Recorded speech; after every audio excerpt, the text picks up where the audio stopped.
우리가 오늘 함께 이 어린아이들과 함께 예배를 드립니다. 또 어린아이들을 함께 축복하였습니다. 근데 하나님 나라에서 이 어린아이는 연약하고 또 미약한 존재가 아니고 하나님 나라의 아주 가장 전략적인 용사들이라고 오늘 예수님께서는 우리에게 말씀하십니다. 실제로 이 어린아이와 젖먹이들의 입을 통하여서 하나님의 그 영원한 대적, 사단의 그 보수자로, 그 대적들을 이길 자로 주님께서 이길 용사로 세우셨다라고 말씀하십니다. 실제로 그 일본의 아주 영적인 또 통찰과 그 기도로 일본 땅의 어떤 그 메인 그 영적인 결박들을 푸는 그런 사역들을 중심적으로 하시는 그 타키모토 준 목사님이라는 분이 계신데요. 굉장히 일본에서도 큰 교회이고 가장 또 뭐 영적으로는 유명한 그런 분이시죠. 근데 그 타키모토 준 목사님 그 교회에서는 아주 아이들, 뭐 초등학생이나 아이들이 함께 그러한 그 대적들을 향한 그 땅밟기 기도를 하거나 또한 그 대적 기도를 함께 하는 그 기도팀에 함께 있습니다. 그러니까 뭐 나이 드신 분들이나 또 막 그 중보자들, 그 깨어있는 중보자들 뿐만이 아니라 아이들이 이제 함께 하기 시작하였는데요. 같이 철야하면서 이렇게 기도를 하는데 실제로 그 예언된 바와 같이 아이들이 너희 자녀들은 예언할 것이요 너희 청년들은 환상을 보게 될 것이라는 말이 그 안에서 이루어집니다. 그래서 아이들이 정말로 예언을 하고 또 환상을 보는데 어른들 그 목사님들보다 더 깊은 어떠한 그 환상과 또 예언 가운데서 이렇게 기도하는 것을 그렇게 보게 됩니다. 그래서 아이들은 우리가 생각할 때는 연약해 보이지만 연약한 존재들이 아니죠. 실제로 우리가 강하다고 생각하는 것들은 하나님 나라에서는 아무런 힘이 없습니다. 세상의 칼과 힘과 지혜라고 하는 것은 우리가 볼 때 강한 것이지 하나님 나라에서는 아무것도 아닌 것이죠. 오히려 성경이 말씀하신 대로 우리가 약한 그때에 하나님의 강함이 우리 가운데 임하시는 것이 오늘 이 본문의 말씀입니다. 오늘 이 마태복음 21장의 말씀은 예수 그리스도께서 이제 갈릴리에서의 모든 사역, 갈릴리를 중심으로 한 사역을 마치시고 예루살렘을 향해서 대관식을 하러 올라오시는 장면입니다. 왕으로서. 이전에도 그 예루살렘에 올라오신 적은 많이 있었습니다만은 그러나 예루살렘에 오셨을 때에 이와 같이 왕으로서 입성하시는 것은 이제 이번이 이제 처음입니다. 그래서 예루살렘의 동문으로 예수님께서 오시는데 그것은 만왕의 왕, 또 영광의 영원한 왕으로서의 이 면류관을 쓰시기 위해서 오시는 것이죠. 그것이 예수님의 입성, 곧 그 종려, 우리가 종려주일로 지키는 그 종려나무를 흔들고 호산나 하는 그 찬송을 들으면서 입성하신 예수님의 입성의 장면이었습니다. 그 권위와 위용이 모든 성의 무리들과 아이들로 하여금 자발적으로 예수 그리스도를 향해서 찬송하게 하였고 마음이 막 두근거리게 하였고 찬송이 그들 안에서 터져 나왔습니다. 함성이 그들 가운데서 터져 나왔죠. 우리 그 요즘 이 아이들이 보는 그런 스타, 무슨 아이돌 스타, 그런 스타가 나타나는 것과 같은 그런 모습으로 예수님께서 그렇게 나타나셨습니다. 그런데 오늘 예수님께서는 두 제자에게 명령하십니다. 그 대관식을 하러 가시는 그 입성의 직전에 두 제자를 통해서 매어 있는 나귀와 나귀 새끼가 있을 텐데 그를 풀어오라고 말씀하십니다. 오늘 우리가 이 나귀라는 동물을 생각할 때 나귀는 아마 세상에서 가장 초라한 동물일 것입니다. 물론 나귀보다 더 미약한 동물, 더 작고 연약한 동물들도 많이 있겠지만은 나귀가 왜 초라한 동물인가 하면 나귀는 항상 비교 대상이 있죠. 나귀가 넘어설 수 없는 그 비교 대상이 있습니다. 말이라고 하는 동물이 있습니다. 다른 무슨 아나콘다나 기린이나 이런 어떤 자기의 독특한 또 유일한 그러한 면을 가지고 있는 짐승이 아니고 그냥 말보다 조금 못한 짐승, 이렇게 인식되는 것이 나귀입니다. 우리의 초라함이라고 하는 것은 언제나 그 앞에 비교가 전제가 됩니다. 비교가 있어야 초라함이 생기게 되는 것이죠. 그래서 우리가 이 세상을 살면서 끊임없이 당하게 되는 그 상처와 절망은 바로 비교 때문에 오는 초라함입니다. 우리 예전에 우리 이전 세대 6.25 직후에 그러한 아주 가난했을 때, 전 국민이 다 같이 가난했을 때에는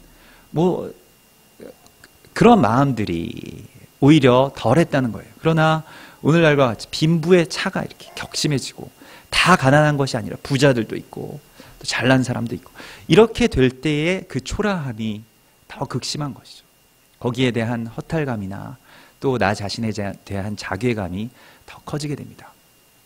저도 이런 것들을 예전에 학창 시절에 중학교 때 사춘기에 막 이렇게 접어들 때의 그런 일들을 느낀 적이 있는데, 그 사춘기 가운데 들어갔을 때 학교에 꼭 이 학교까지 아버지가 저를 차에 태워다 주셨어요. 좀 집이 약간 멀기도 하였습니다만은 항상 아침마다 아버지가 이 학교 앞까지 태워다 주시는데 그게 너무너무 고통스러웠습니다. 왜 고통스러웠냐면 아버지가 아주 오래된 차를 타고 다니셨거든요. 포니라고 하는 아주 초창기에 나온 그 차를 타고 다니셨는데, 그 차가 거의 한 10년 15년 그 정도 타신 것 같아요. 그래서 처음에 나왔을 때는 그래도 꽤 좋은 차였다고 기억이 됩니다만은, 그러나 중학교 갈 때까지, 초등학교 내내 또 중학교 갈 때까지 계속 그 차를 타고 다니시는데, 이제 그 차를 타고 그 학교에 가는데 너무 그 교문 앞에서 내리기는 이제 어린 마음에 창피해서 좀 멀찌감치 떨어져서 내려달라고 그렇게 이야기하고 거기서 항상 내리곤 하였는데, 그때 항상 저랑 같은 지점에서 또 창피해서 내리는 어떤 한 친구가 있었습니다. 그 친구가 제 짝이었는데, 근데 그 친구는 왜 창피해서 내리냐면 차가 너무 좋아요. 벤츠를 타고 다니는데 그 친구의 아버지는 우리나라 그 당시에 5대 그룹의 회장님이었습니다. 정말로 회장님 아들이었어요. 그 아버지의 취미는 차 수집이었습니다. 미니카가 아니라 진짜 차 수집이었습니다. 그런데 그 기사 아저씨가 자기를 데려다주고 자기가 회장님 아들처럼 보이는 게 너무 싫었던 거예요. 그 친구는 조금 평범해 보이기를 원하는데 항상 친구들이 볼 때 어떤 그룹 회장 아들 이렇게 얘기하니까 그걸 너무 싫어하고, 저는 또 포니를 타고 거기서 항상 그 지점에서 만나서 종종 만나서 이제 같이 오곤 했는데, 그 친구는 항상 저를 이제 부러워합니다. 진심으로 부러워하는 거였는데 저는 굉장히 기분이 안 좋았어요. 너는 아빠가 데려다 주시는구나. 나도 아빠가 데려다 줬으면 좋겠다. 이런 말을 하는 거예요. 그래서 나는 정말 싫은데 아무 말도 못하고 같이 항상 그 길을 걸어왔던 기억들이 있습니다. 우리가 초라했다, 초라하다라고 생각되는 것은 그만큼의 그 비교 대상에 항상 붙어 다닐 때 그렇습니다. 그런데 우리의 인생은 계속 그렇게 붙어 다니는 것이죠. 계속 나귀와 같은 인생을 우리는 살고 있는지도 모릅니다. 언제나 뭔가 좀 내가 쓸만하다고 생각돼도 앞에 달리는 아주 훌륭한 말이 있어요. 갈기를 휘날리면서 근육이 울그락불그락한 그러한 그 말이 항상 우리 앞에 있기 때문에 우리는 이 세상 가운데서 너무나도 지치고 힘듭니다. 뭘 해도 그렇습니다. 예술을 하건 공부를 하건 어디에 있건 다 비교가 되고 등수가 매겨집니다. 우리 조그만 아이들도요, 교회를 갔다 오면 항상 제 아내가 이렇게 얘기해요. 누구네 집 누구는 벌써 영어를 읽는데 얘는 왜 한글도 못 읽을까? 이렇게 하면서 탄식하고 이렇게 비교를 하곤 합니다. 그래서 참 지금 이때부터 이렇게 비교를 당하는구나 하면서 참 어려운 삶을 살아나간다는 생각을 하죠.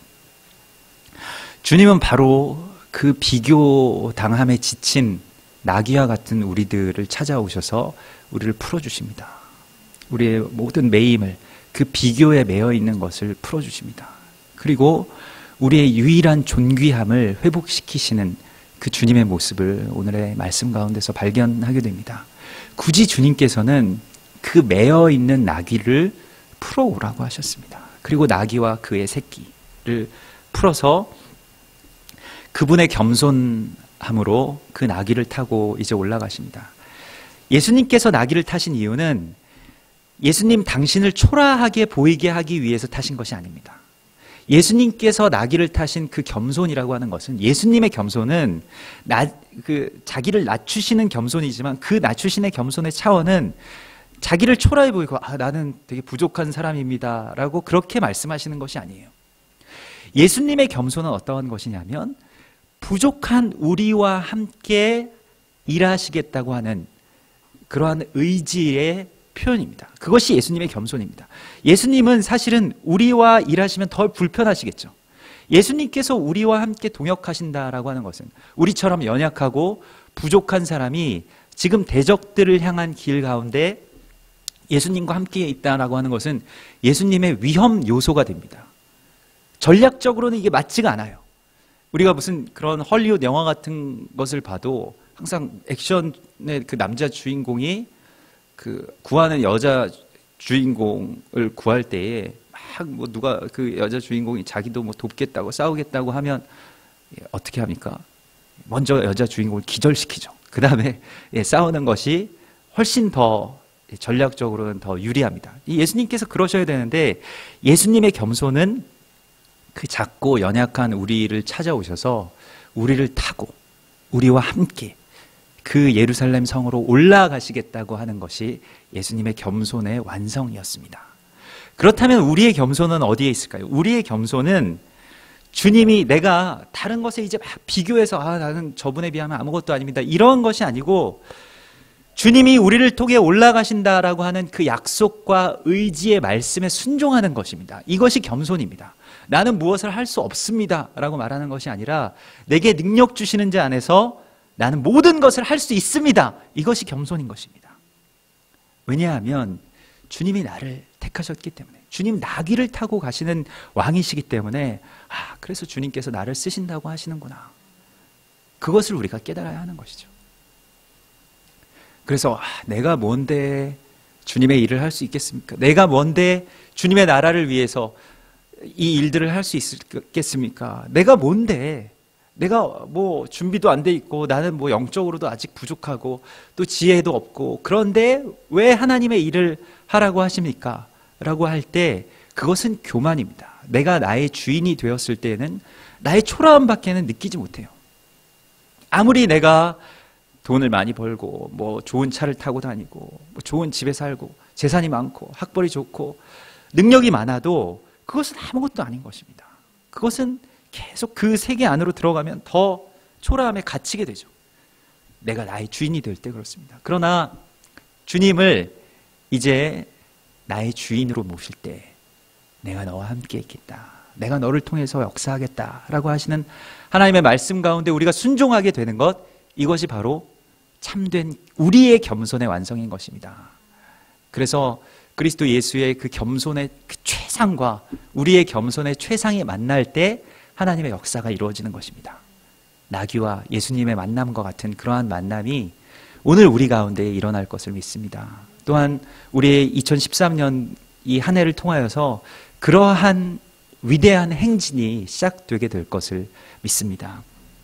여러분, 오늘 예수님께서는 그렇게 나귀를 타고 들어가셔서 찬송을 받으시고 온 성이 막 떠들썩한 그러한 찬양과 찬송 소리 가운데 입성하시게 됩니다. 그리고 제일 먼저 왕으로서 행하신 일은, 그 이전에는 왕으로서 이러한 일들을 행하시지 않았어요. 그러나 왕으로서 이 예루살렘에 들어오셔서 행하신 일은 성전을 정결케 하신 것입니다.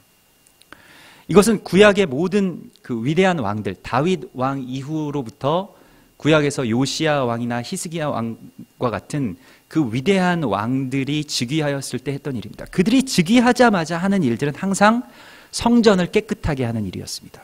말씀을 회복하고 예배를 회복하는 일이었습니다. 그와 마찬가지로 예수님께서는 예루살렘 성전에 오셔서 성전을 깨끗하게 하십니다.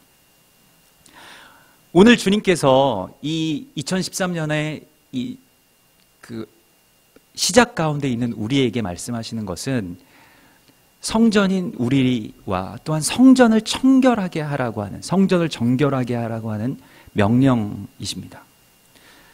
종교적인 행위로 전락한 예배를 이제 파하십니다. 그리고 그것을 책망하시고 그것을 소멸시키시기를 원하시는 것입니다. 주님에 대한 기대가 없는 삶, 그냥 아주 종교적인 예배, 그냥 나와서 아무런 감격과 기대, 예수님의 만남이나 또 예수님을 우리 주님을 향한 예배에 대한 어떤 그런 감동이나 감격이 없이 그냥 주일 오전 예배 본다라는 식의 어떤 냉랭한 그런 예배들, 종교 행위로 전락하고만 예배들에 대한 책망을 예수님께서 하시고 그것이 끝나기를 오늘 주님께서 선포하고 계십니다. 오늘 예루살렘 성전에서는 지금 예루살렘 그 동문에서부터 아주 그 떠들썩한 찬양 소리가 들려와도 눈도 끔찍하지 않는 사람들이 있었습니다. 그들은 그냥 자신의 삶 가운데 매몰되어 있는 사람이었습니다. 종교적인 행위 가운데 그냥 너무나도 익숙해져 버린 사람들이었습니다. 그리고 도통 예수 그리스도의 오심에 대해서는 관심이 없어져 버린 사람들이 그곳에 앉아 있었습니다. 또한 자신의 삶에 매몰되어서 그냥 돈을 바꾸고 장사를 하는 그러한 일들 가운데서만 하나님의 일, 또 하나님의 그 역사들을 바라보는 그러한 기대, 그러한 것 전혀 없이 그냥 자신의 삶을 중심으로 해서 종교적인 행위를 옆에 액세서리처럼 붙여나가는 그러한 종교인들을 향해서 주님께서는 이제 그 예배의 제단을 다 청결케 하십니다. 여러분, 어쩌면 우리의 예배도 이러한 기대나 감격이 사라져 버렸는지도 모릅니다. 이것이 정말 무서운 것입니다. 원래 예배라고 하는 것은 정말 두근두근한 마음으로 주님께 나아가야 하는 것이고, 또한 그곳 가운데서 감격이 있어야 하는데 어느 순간부터 예배의 관객이 되어서 예배 잘 하나 보자, 저 찬양팀, 저 목사가 설교를 잘 하나 보자, 이런 식으로 전락해버린 오늘날의 우리 그 교회들의 모습들을 우리가 바라보고 있습니다. 그것이 예루살렘 성전과 같은 그러한 냉랭한 모습의 예배인 것이죠. 그리고 예수께서 오시는 것에 대한 관심이 없이 나의 삶의 주판알만을 튕기고 있는 그러한 성전의 모습이 바로 오늘날의 모습인 것입니다. 이 예배의 회복을 주님께서 오늘 우리 가운데 행하시기를 우리가 원하고 갈망하고, 주님 내 마음에 오소서라는 그 기대로 마음의 성문을 열어드려야 할 것입니다. 그리고 호산나 외치면서 주님 내게 오시옵소서, 내게 오시옵소서, 이러한 기대를 품고 예배의 자리로 다시 우리가 나가야 할 때입니다.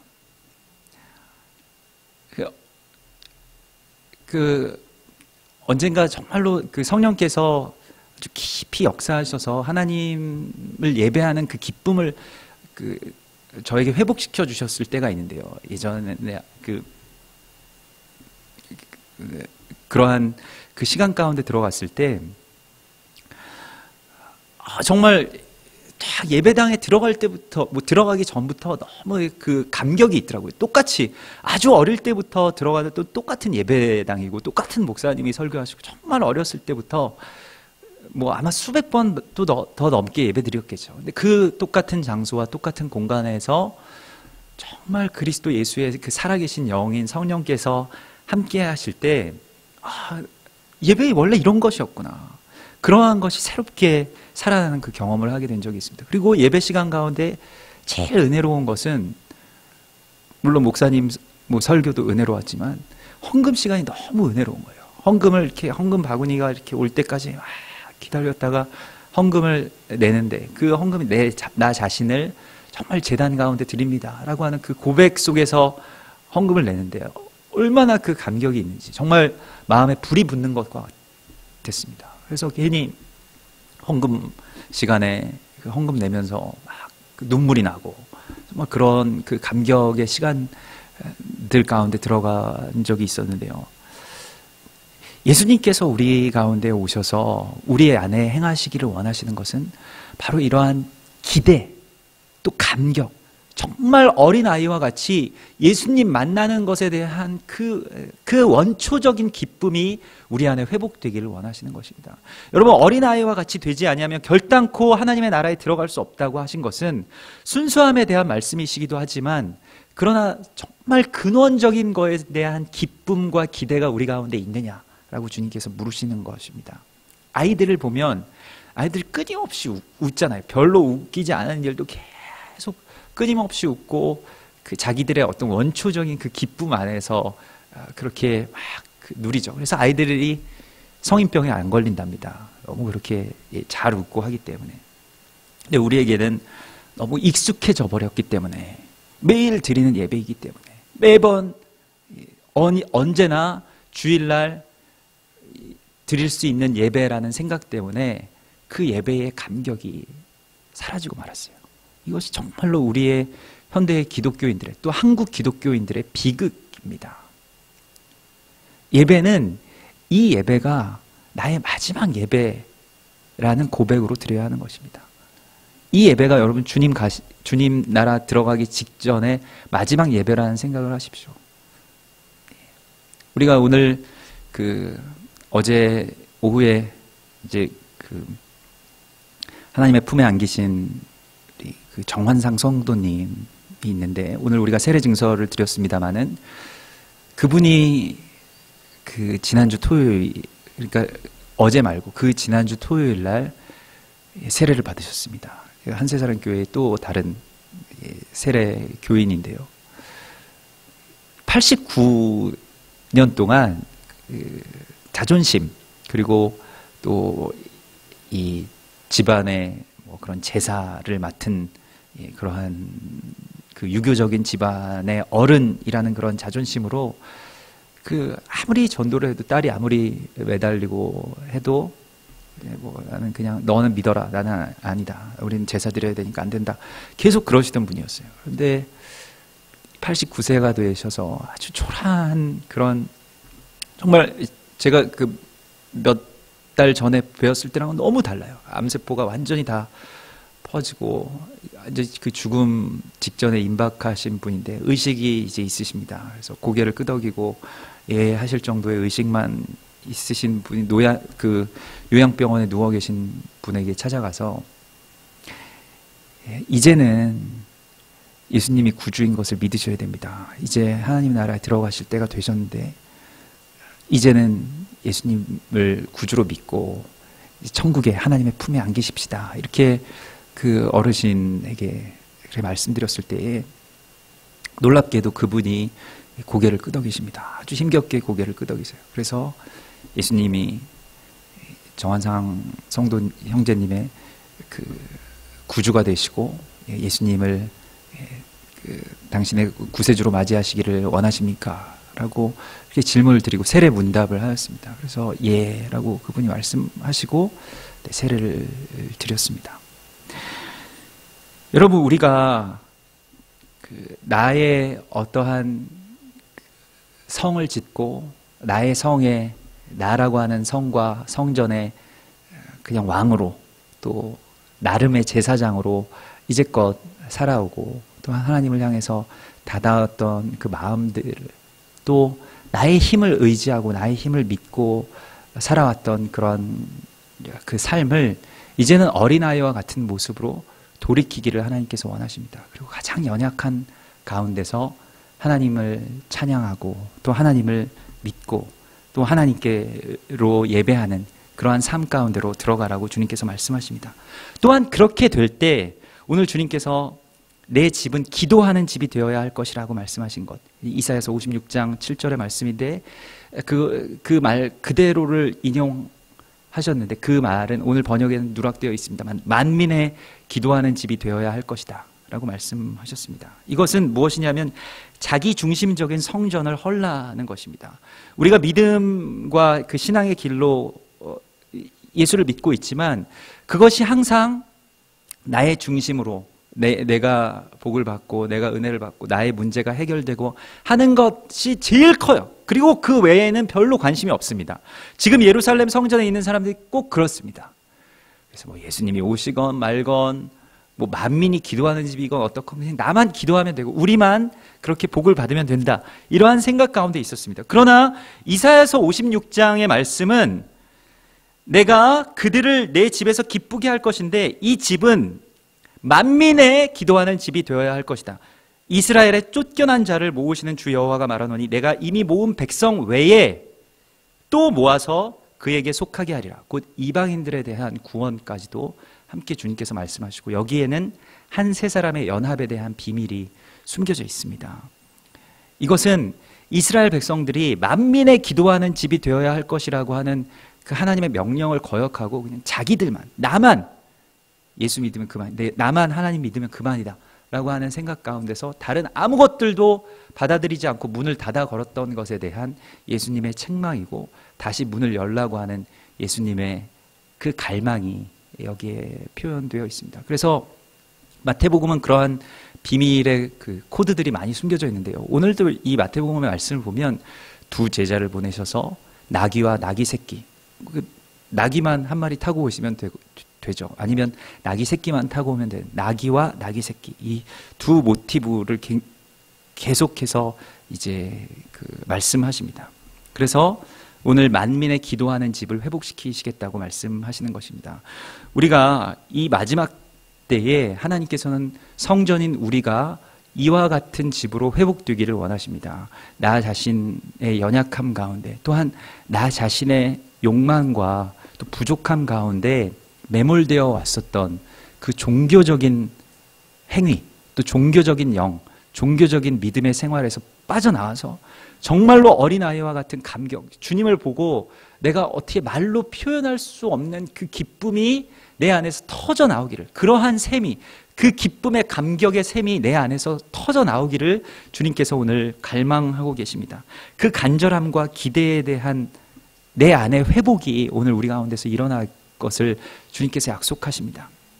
또한 그 연약함의 회복을 통해서 교회가 연약함의 회복을 통하여서 다시 나귀와 같은 모습으로 돌아갈 때 주님께서는 우리를 풀어서 주님의 거룩한 나라의 도구로 사용하시겠다고 약속하십니다. 우리를 이 어린아이와 젖먹이들의 입으로 대적들의 보수자를 삼으시는, 대적들을 향한 용사로 삼으시는 우리 주님의 그 거룩하신 뜻을 찬양하고 우리가 그와 같은 부르심을 받은 어린아이와 같은 교회로, 어린아이와 같은 성전으로, 어린아이와 같은 하나님의 용사들로 나아가시는 주님의 사람들이 되시기를 주의 이름으로 축원합니다. 함께 기도하시겠습니다.